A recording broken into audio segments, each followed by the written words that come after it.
Joining me now, the founder of the American Truth Project and Daily Ledger contributor, Barry Nussbaum. Barry, of course, de Blasio, good friends with Barack Obama, and there's a new Obama White House memoir that sounds like it reads a lot like a, well, Bill Clinton White House memoir.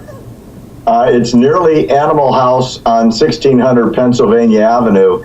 It's written by an insider. This is the guy that wrote all of the funny speeches for President Obama. He says that these guys were getting stoned, getting drunk, and getting a lot of nookie in and around the White House, and it was party time.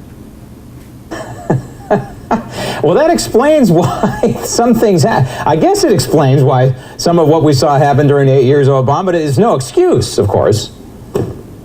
Well, clearly they were partying hard and living the good life under the auspices of doing very important work, but not taking time off from having fun at the same time. Yeah, and of course, during the 8 years of Obama, he almost destroyed the United States military, in particular the United States Army, and now, apparently, even though he's gone, there's a new edict from the United States Army brass that you might call tranny training?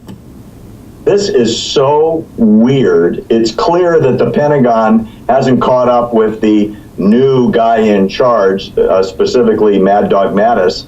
The new rules are a holdover from the Obama edict that transgender will be okay in foxholes, and get this, in the locker rooms where they shower together and they're naked in front of each other. I guess you get to pick your sex and hang out with whatever team you want to until they change the rules. And that's literally what the Army is telling the localities around the world. You got to believe that one slipped by Mad Dog, and that after he hears about this, there might be a bit of a rule change there. Speaking of the rules, you know, ever since I graduated from college, there was this AP manual, a style book that they would hand you in virtually every newsroom across this country, whether it's television or radio, and you're supposed to follow the guidebook. But now this has become a political weapon, and it probably became a political weapon as recently as way back to the 1980s, for that matter.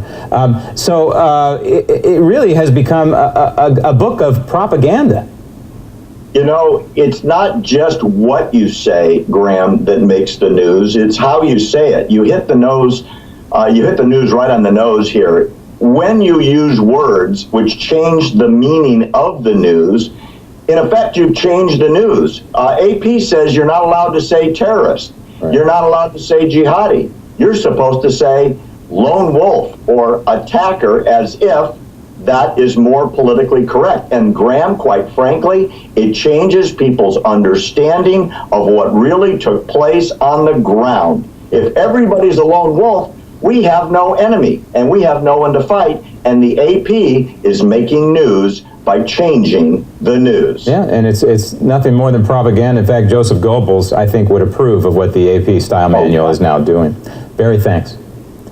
Coming up next, why canceling the Senate's August recess is nice, but it won't change the dynamic of the stalled agenda, as the Daily Ledger continues.